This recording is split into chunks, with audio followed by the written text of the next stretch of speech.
En la última clase vimos cuáles eran las características del género lírico, que era de los tres grandes géneros literarios el último que nos queda por ver, porque primero vimos el género dramático y después este año al principio de curso, primero vimos el género narrativo, este año a principio de curso vimos el género dramático, y ya os habéis examinado de La Dama del Alba, que sería un muy buen ejemplo de género dramático, y de lo que vamos a empezar a hablar hoy o de lo que vamos a continuar hablando hoy, es del género lírico. A partir de este vídeo vimos una serie de características del género lírico. Vimos como fundamentalmente el género lírico es el que asociamos con la poesía, aunque no siempre el género lírico se escribe en verso. Es decir, no siempre el género lírico utiliza las convenciones de la métrica que estudiaremos, si no en la clase de hoy, en la clase del jueves. Porque vimos, por ejemplo, que había textos líricos que estaban escritos en prosa poética. Vimos, por ejemplo, que el ejemplo de Platero y yo, todo el texto de Platero y yo está escrito utilizando prosa poética, pero lo normal es que el género lírico utilice el verso. Y lo que sí que utiliza siempre el género lírico, esté escrito en verso o esté escrito en prosa, es una abundancia de recursos estilísticos que excede el uso de recursos estilísticos que hacemos en el lenguaje cotidiano. Nosotros cuando hablamos utilizamos muchos recursos estilísticos. Cuando decimos, por ejemplo, este niño es un bombón, eso es una metáfora.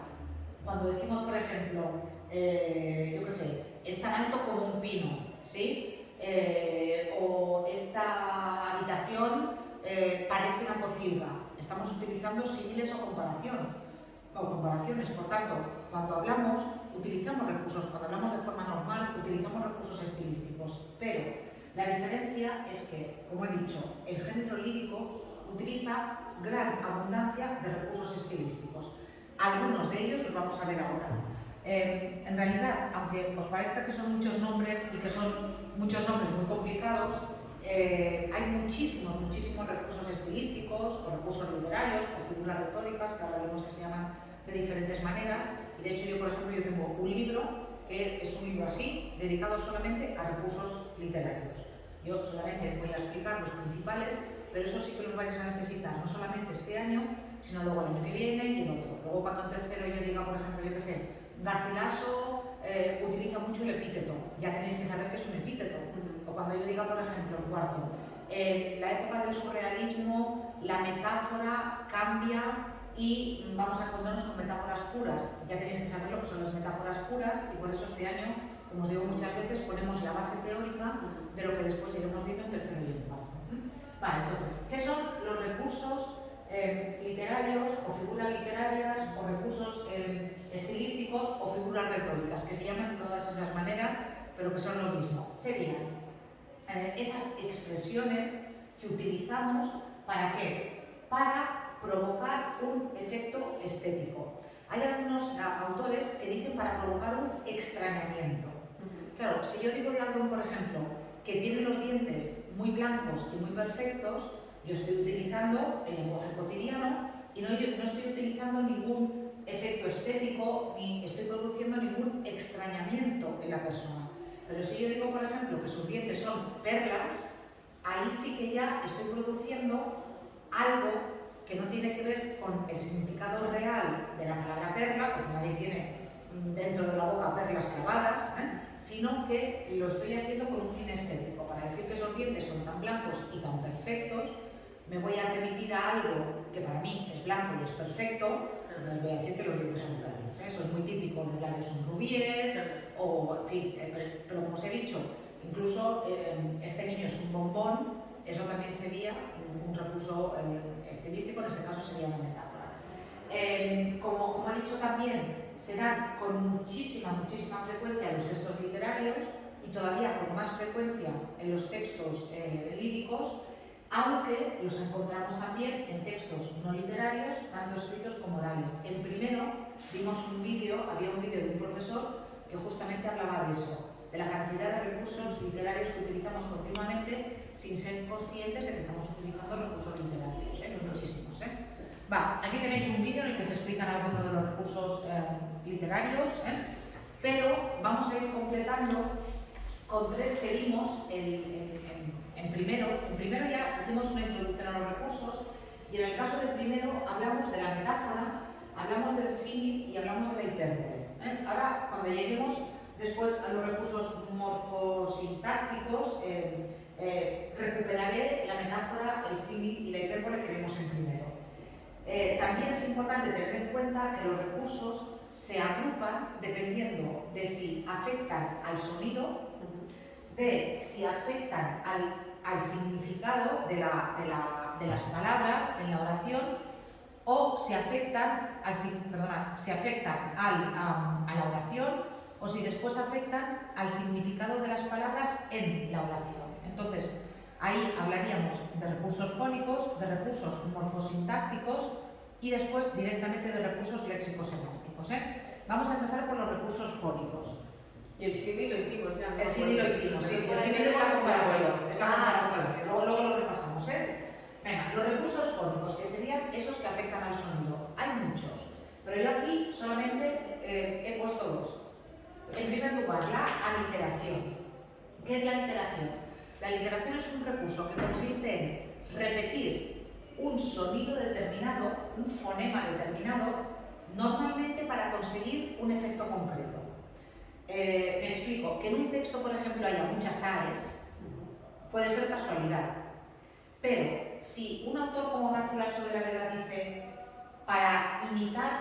para describir un lugar donde hay mucho silencio, pero se oye el zumbido de las abejas, y Garcilaso dice, y en el silencio solo se escuchaba un susurro de abejas que sonaba, el hecho de que se repita tanto la S, de alguna manera imita el sonido, el zumbido de las abejas. Sí, otro.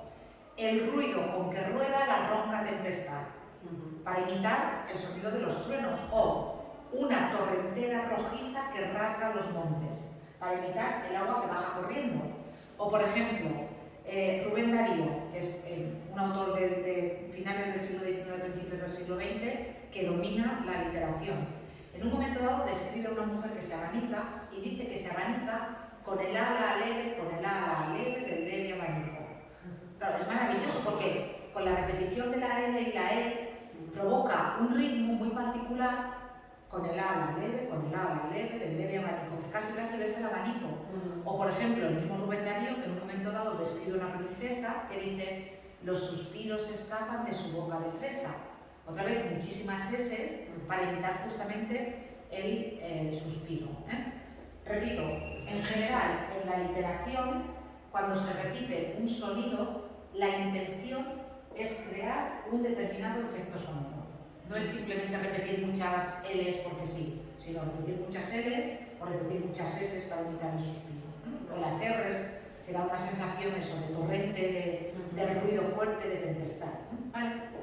Después hay otro recurso estilístico, que es el calambur, otro recurso estilístico que afecta al sonido, que es el calambur.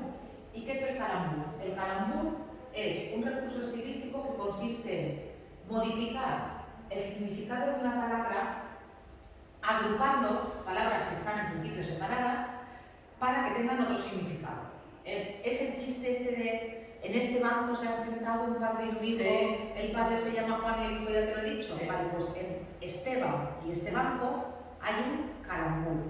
O por ejemplo, este verso he puesto Luis de Góngora y no es de Luis de Góngora, parece que es de Quevedo, creo que está equivocado, pero bueno, se refiere a que la gente se juega las tierras y lo que tiene en partidas de dados. Ya en el siglo XVII el juego era un problema muy importante y creo que era Quevedo porque Luis de Góngora tenía un problema muy serio con el juego, de hecho perdió todo su patrimonio jugándoselo a cartas y a dados. Entonces, en un verso de estos autores, no sé exactamente de cuál, lo buscaré, se dice, con dados ganan con dados. Es decir, jugando con los dados ganan las posesiones que tienen los condes, los condados. Esto sería un calambur. No son tan habituales como las aliteraciones, pero sí que nos los encontramos. Vale, cuando hablamos de recursos morfosintácticos, es decir, que afectan a la oración, no entiendo por qué he puesto aquí el epíteto, porque el epíteto no tendría que estar aquí, sino que tendría que estar abajo, entonces lo voy a explicar luego como recurso léxico-semántico. Voy a empezar hablando del polisíndromo. Polisíndromo. ¿Qué es el polisíndromo? El polisínteton, poli, mucho. Sínteton, nexos. El polisínteton es un recurso que consiste en poner más ies de las que corresponden para provocar un efecto que normalmente es de un ritmo mucho más lento, como de un ritmo mucho más pesado. Hay un palacio y un río y un lago y un puente viejo. Hay un palacio y un río y un lago y un puente viejo. O soy un fue y un serás y un es cansado. Esto de poner demasiadas síes lo que provoca es eso, es como un efecto de repetición, de reiteración, de cansancio, de lentitud. Si yo quiero que el texto sea lento, le voy a poner muchas síes. ¿Sí? Por eso es un polisínteton. ¿Qué es lo contrario? El efecto contrario es el asínteton. Cuando hablamos en castellano, la norma dice que cuando yo tengo una enumeración, tengo que separar todos los elementos de la enumeración por comas, excepto los dos últimos que tienen que ir unidos mediante una I. El polisínteton sería lo que acabo de decir ahora. Si yo hago esto, que estoy utilizando más ies de las que toca, están en sobra, están en sobra y están en sobra, estoy utilizando un polisínteton. Si yo quito la última I y hago esto, lo que estoy haciendo es un asínteton. A significa sin y sínteton significa nexos. ¿Qué se consigue? Si el polisínteton da un efecto de repetición, de lentitud y de pesadez, el asínteton lo que da es muchísima más rapidez. Por ejemplo, estos versos de Fray Luis de León. Acude por revuela, traspasa la alta sierra, ocupa el llano. Claro, bueno, aquí también sobre las comillas, no sé qué he hecho aquí sobre las comillas también. Entonces, aquí tendría que haber una I entre traspasa la alta sierra y ocupa el llano. ¿Qué ocurre? Que como aquí justamente el poeta lo que quiere es transmitir la sensación de movimiento, de rapidez, de velocidad, ¿qué hace? En lugar de poner una I aquí, une todos los elementos mediante comas. Por tanto, lo que está haciendo es uso del asínteton. Quitar ese nexo que sería necesario. ¿Sí? Otro recurso muy habitual en los poemas, sobre todo, es la anáfora. ¿En qué consiste la anáfora? La anáfora consiste en repetir al inicio de diferentes versos una palabra o un grupo de palabras.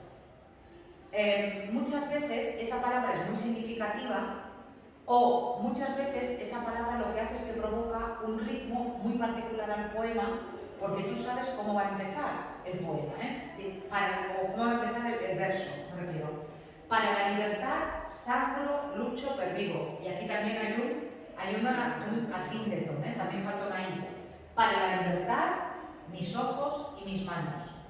Si después hubiera otro verso en esta estrofa, seguramente empezaría con para. Compara, sí. Otro, yo qué sé. Gustavo Adolfo Bécquer. Hoy la tierra y los cielos me sonríen. Hoy llega al fondo de mi alma el sol. Hoy la he visto y me ha mirado. Hoy creo en Dios. ¿Por qué insiste tantas veces Bécquer en hoy? Porque justamente es ese día que para él es como el principio del resto de su vida, porque es ese día, el día en el que ha visto a su amada y han tenido un intercambio de miradas. Por eso repite hoy. Sí, repito, eso da una estructura muy particular al poema porque como que nos prepara para lo que va a venir en el siguiente verso y también da mucha musicalidad, la anáfora. El hiperbatón es el recurso que más vamos a encontrar en la poesía, el que más vamos a encontrar con diferencia. ¿Qué es el hiperbatón? El hiperbatón es alterar el orden lógico de la oración. Es verdad que en castellano las oraciones tienen un orden que es muy variable. No es como el inglés, que el inglés es sujeto, verbo, complemento. Es verdad que en castellano podemos empezar por el verbo, podemos poner el sujeto al final. Podemos hacer muchas variaciones que el castellano, que el inglés normalmente rechaza. Hay lenguas que son muy estrictas en el orden. El castellano es muy flexible, pero dentro de esa flexibilidad hay veces en que nos sorprenden y nos encontramos con cosas como, por ejemplo, en Miguel de Cervantes, es decir, en el Quijote dice pidió las llaves a la sobrina del aposento. Claro, sería pidió las llaves del aposento a la sobrina. O por ejemplo, en un momento dado, Góngora describe la primavera. Y en lugar de describir la primavera como la podríamos describir nosotros, dice Góngora, era del año la estación florida. ¿Sí? En lugar de decir era la estación florida del año, dice era del año la estación florida. O también, por ejemplo, el mismo Gustavo Adolfo Bécquer, que está describiendo un arpa que está abandonada en un rincón en un salón. Y dice, del salón en el ángulo oscuro, de su dueña tal vez olvidada, silenciosa y cubierta de polvo, veíase el arpa. ¿Qué hace Gustavo Adolfo Bécquer? Le da la vuelta por completo a la frase y empieza por el sujeto. El sujeto, que es el arpa, que tendría que estar al principio, está al final. Lo estéticamente, que no. Claro. ¿Por qué los poetas utilizan el hiperbato? ¿Por qué? Hay diferentes razones. Una primera razón es estética. O sea, no es lo mismo decir era la estación florida del año que era del año la estación florida. O sea, no es lo mismo decir el arpa se veía en el ángulo oscuro del salón, tal vez olvidada de su dueña, que decir en el ángulo oscuro del salón, de su dueña tal vez olvidada, silenciosa y cubierta de polvo, veías el arpa. Es muchísimo más poético. Sí. ¿Por qué? Pues porque provoca el extrañamiento al que me he referido antes. Porque en lugar de decir las cosas como las diríamos en el lenguaje normal, utilizamos un lenguaje diferente. Entonces, esa es la primera razón. Pero luego hay otra razón que es muy importante, la métrica.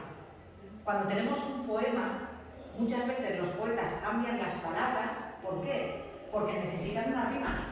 Si fuéramos a esta estrofa de Góngora, veríamos que en la misma estrofa él tiene otras palabras que acaban en ida. Por tanto, por eso, y también muchas veces por la métrica. Porque si yo coloco esta palabra aquí, o si la coloco en medio, si la coloco en otro verso, a lo mejor no me da el mismo número de sílabas. Luego veremos por qué. ¿Sí? Entonces, el hiperbatón, repito, es el recurso más utilizado. O sea, yo creo que no hay ningún poema que no tenga un hiperbatón. Es el recurso más utilizado por esas razones. Primero, porque provoca extrañamiento, porque provoca belleza, porque nos hace que nos fijemos. Segundo, por razones de terminación, por razones de métrica, y después también hay otra razón que lo he dicho, que es muy importante. Cuando los poetas son buenos poetas, tienen mucho cuidado dónde colocan las palabras. Y normalmente la palabra más importante la dejan o al principio o al final del verso, de la estrofa. No solamente del verso, sino de la estrofa. En este poema que yo he dicho de Bécquer, del salón en el ángulo oscuro, tal, la última palabra de la primera estrofa es arpa. Y es la palabra con la que te quedas. Por eso, el hiperbatón es un recurso tan socorrido y es un recurso tan habitual en los poemas. ¿Vale? Una cosa, aprovecho esto que tengo aquí arriba, este verso que tengo aquí arriba, aunque yo explique los recursos así por separado y como si nos encontráramos uno en cada sitio, aquí por ejemplo hemos visto cómo en los mismos dos versos se encuentran diferentes recursos. Aquí hay una anáfora, aquí hay un asíndeto, porque falta la i. Y aquí también hay otro recurso que es una elipsis, que aquí falta el verbo. Para mis ojos tengo, para la libertad tengo mis ojos y mis manos. Aquí le falta el verbo también, por tanto, que haya un verso no quiere decir que haya solamente un recurso. Puede haber 3, 4, 5, 2, lo que sea. ¿Sí? Vale, el paralelismo. ¿Qué es el paralelismo? El paralelismo a veces, no siempre, a veces va ligado a la anáfora, pero no siempre. El paralelismo consiste en repetir la misma estructura sintáctica, no necesariamente las mismas palabras. Aquí, por ejemplo, ¿qué tengo? Tengo, era la sed, el hambre, y tú fuiste la fruta. Era el duelo y las ruinas, y tú fuiste el milagro. Si yo tuviera que continuar este poema, ¿cómo lo continuaría? Era la desolación y la desesperación, y tú fuiste mi bote salvavidas. Sí. O sea, en fin, la poesía ya nos llevamos fatal. Me encanta la poesía, pero sería una poeta pésima, pero sería repetir la misma estructura. Aquí justamente da la casualidad de que es era y era, pero a lo mejor en lugar de era y era podríamos tener estaba. Se trata de repetir la misma estructura. Aquí que tengo, aquí tengo un verbo copulativo, después tengo dos síntomas nominales, después tengo una i, un tú, un fuiste y después otro síntoma nominal. ¿Sí? Sí. Hoy la tierra y los cielos me sonríen. Hoy llega al fondo de mi alma el sol. Ahí otra vez nos volvemos a encontrar con una estructura repetida. A Becker le encantan los paralelismos. Ahora os voy a poner otro ejemplo de Becker. ¿Cómo le gustan los paralelismos a Becker? Ay, lo que yo no quiero es aquí, vale. Lo que yo quiero aquí es el texto. Bueno, justamente esta no, porque esta está modificada para ser cantada. Y lo que quiero es el texto. A ver si lo tengo aquí, tengo suerte. Sí. Vale. Lo voy a poner así para que se vea bien. Vale. Este es un texto de Becker. Aquí se ve clarísimamente el paralelismo. O sea, él está describiendo cómo el paso del tiempo repite algunas cosas y lo relaciona después con el amor que se ha perdido entre él y su amada. Y dice: volverán las oscuras golondrinas en tu balcón subidos a colgar, y otra vez con el ala sus cristales jugando llamarán. Aquí se ve clarísimamente además el verbatón, cómo gira el melodía. Pero aquellas que el vuelo refrenaban tu hermosura y mi dicha contemplar, aquellas que aprendieron nuestros nombres, esas no volverán. Las oscuras golondrinas, las madreselvas, que son estas flores que cubren la pared. Volverán las tupidas madreselvas, es que es la misma estructura. Las más adjetivo más sustantivo. De tu jardín las tapias a escalar, en tu balcón subidos a colgar. Y otra vez, a la tarde, aún más hermosa, sus flores se abrirán. Pero aquellas, tal, esas no volverán. ¿Sí? Tercera parte del poema, que es lo que a Becker le interesa. Dice: volverán del amor en tus oídos las palabras abiertas a sonar. Tu corazón de su profundo sueño tal vez despertará. Pero mudo y absorto y de rodillas como se adora Dios ante su altar, como yo te he querido, desengáñate, así no te querrán. Aquí la chulería de Becker. O sea, no te va a querer nadie, al final. Pero ves que es la misma estructura. Sí. Y además se repite dos estrofas. Volverán, pero. Volverán, pero. Y siempre al final, esas no volverán, así no te querrán. Este es un ejemplo perfecto de paralelismo. Sí, vale. Pues estos son los recursos que yo quería explicarte, que tienen que ver con la morfosintaxis, con el orden de las palabras en la oración. El epíteto luego lo voy a cambiar, porque el epíteto tendría que estar aquí. El epíteto es un recurso léxico-semántico porque afecta al significado de las palabras. No sé por qué se me coló ahí arriba. El epíteto consiste en un adjetivo innecesario, es decir, es un adjetivo que yo pongo en un síntoma nominal, acompañando a un nombre, pero que en realidad no lo necesito porque ya está incluido en el nombre. En primero vimos los adjetivos explicativos y especificativos. Vale, el adjetivo explicativo en el lenguaje normal se llama adjetivo explicativo y en la poesía es el epíteto. Es lo mismo. Aquí, por ejemplo, Garcilaso de la Vega describe un sitio y dice, en realidad esta no es la descripción del sitio, aquí le está diciendo a su amada que todo lo que ocurre en la naturaleza es por ella. Y le dice: por ti, la verde hierba, el fresco viento, el blanco lirio y la colorada rosa deseaba. ¿Sí? Por tanto, la hierba es verde, el viento es fresco, el lirio es blanco y es verdad que las rosas pueden ser de diferentes colores, pero efectivamente cuando imaginas una rosa te la imaginas de color rosa, te la imaginas colorada. Por tanto, ahí lo que nos encontramos son epítetos. ¿Qué ocurre? Que cuando Garcilaso nos dice la verde hierba, el fresco viento, la colorada rosa, el blanco lirio, nos parece que la hierba es más verde, que el viento es más fresco, que el lirio es más blanco y que la rosa es más roja. Porque al poner este adjetivo lo que estamos haciendo es intensificar esas cualidades de esos objetos, en este caso. ¿Sí? Sí. Por tanto, eso sería epíteto, lo que habíamos visto primero como adjetivo explicativo. Más recursos, algunos que te van a sonar porque los vimos el año pasado y los vamos a repasar ahora. Vale, la antítesis. La antítesis sí que no la vimos, pero la antítesis, dos cosas antitéticas, son dos cosas que son contrarias. Entonces, la antítesis es el recurso en el que nos encontramos con dos términos que son contrarios y que están muy cerca, o están dentro del mismo verso o en la misma estrofa. En cualquier caso, que están muy cerca.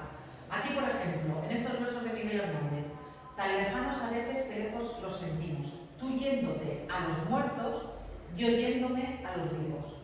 Antítesis de muertos y de vivos.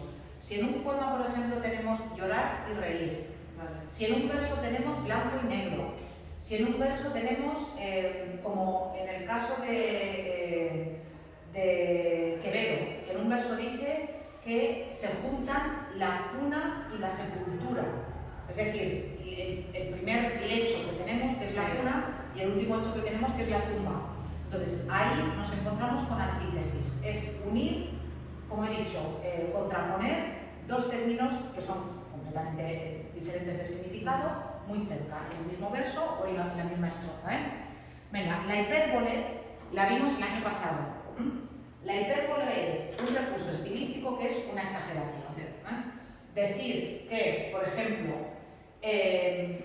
tanto dolor se agrupa en mi costado, se está refiriendo, bueno, aquí en realidad Miguel Hernández se refiere a que se ha muerto un amigo suyo. Y además Miguel Hernández tenía mucho remordimiento de conciencia porque no se había portado muy bien con este amigo. Y el amigo murió jovencísimo, con 21 o 22 años, tuvo así una muerte repentina. Y entonces Miguel Hernández le escribe un poema fúnebre que es Elegía a la Musique, que es uno de los poemas más bonitos que hay en castellano, que es a la vez muy triste y que no solamente demuestra el dolor por la muerte de su amigo, sino también el arrepentimiento de no haber estado con él y de no haber sido un buen amigo en ese momento. Y cuando le da la noticia dice: tanto dolor se agrupa en mi costado, yo quiero pensar que le duele el corazón, que por doler me duele hasta el aliento. La hipérbole en realidad lo utilizamos mucho, o sea, cuando tú dices, uy, he ido al gimnasio y tengo tantas agujetas que me duelen hasta las pestañas. Eso es una hipérbole, porque es imposible que te duelen las pestañas, O por ejemplo, esta estrofa, o esta frase de Gabriel García Márquez, que describe a un dictador y dice: el dictador era un hombre cuyo poder había sido tan grande que alguna vez preguntó qué horas son, es decir, qué hora es, y le habían contestado la que usted dé, mi general. Como, le tengo tanto miedo que no le quiero dar ni una hora que lo que... O aquel poema que vimos el año pasado que Quevedo le dedicaba a Mora, era su nombre a una nariz pegado, érase una nariz superlativa, érase una pirámide de Egipto. O sea, eso es un caso clarísimo de hipérbole. Alguien que tiene una nariz tan grande que en lugar de tener la nariz pegada a la cara, es todo el cuerpo el que está pegado a la nariz, o que la nariz es tan grande como una pirámide de Egipto. Eso sería una hipérbole. El año pasado vimos el símil, que también se llama comparación, que es el recurso que vamos a repasar ahora.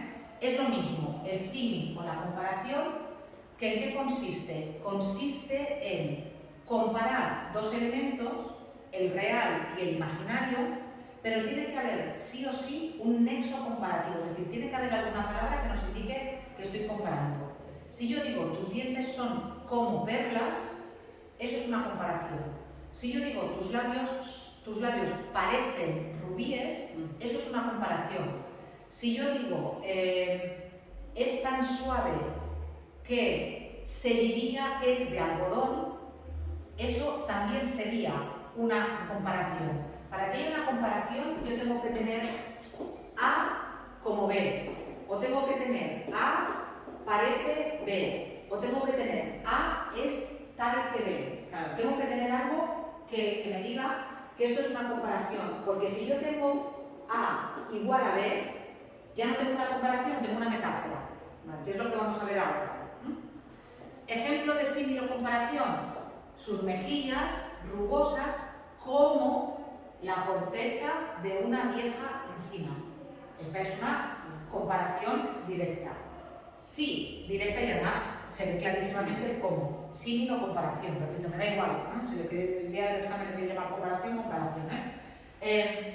Si yo en lugar de tener como dice aquí Pío Baroja, sus mejillas rugosas como la corteza de una vieja encina tuviera, sus mejillas eran la corteza de una vieja encina, ya no tendría la comparación. ¿Qué tendría? Una metáfora. Y cuando yo tengo una metáfora, lo que yo tengo es un término real, las mejillas, los labios, los dientes, los ojos, el pelo, que equiparo, es decir, igualo a un término imaginario, porque el término real guarda con el término imaginario algún tipo de semejanza. Si yo digo, por ejemplo, su cabello es de oro, eso es una metáfora. No digo su cabello es como el oro, su cabello parece oro. ¿Y por qué digo su cabello es de oro? Porque hay una semejanza entre el color real de su pelo con, en este caso, el brillo y el color del oro. Los dientes son perlas, lo que he dicho antes. ¿Por qué? Pues porque son pequeños, son blancos, son brillantes, igual que las perlas, O, por ejemplo, estos que tenéis, este verso que tenéis aquí, en la que Gustavo Adolfo Bécquer describe el alma de su amada y de él, el alma de él, diciendo: dos ideas que al par brotan, dos besos que a un tiempo estallan, dos ecos que se confunden, esos son nuestras dos almas. Aquí el término real en realidad tiene tres términos imaginarios. En las metáforas tradicionales nos encontramos con eso: tus dientes son perlas. Pero en las metáforas modernas nos podemos encontrar directamente, si en las metáforas clásicas nos encontramos A igual B es lo mismo que término real igual a término imaginario. En las metáforas modernas nos podemos encontrar que ya no tengamos el término real, que tengamos ya solamente el término imaginario. Y en ese caso lo que tenemos es una metáfora que se llama metáfora pura. Si yo en lugar de decir tus dientes son perlas, digo tus perlas, eso es una metáfora pura. ¿Qué ocurre? La poesía moderna utiliza mucho las metáforas puras. Hay algunas metáforas puras que son fáciles de entender. Si yo estoy describiendo a una mujer y digo el oro de tu cabeza, o digo tus perlas, se entiende muy bien que me estoy refiriendo a que es rubia y a que tiene los dientes muy bonitos. Pero luego los poetas van un paso más allá y, por ejemplo, Federico García Lorca está describiendo a una niña. La niña se llama Preciosa, de nombre, y Federico García Lorca dice: preciosa, tocando viene su luna de pergamino.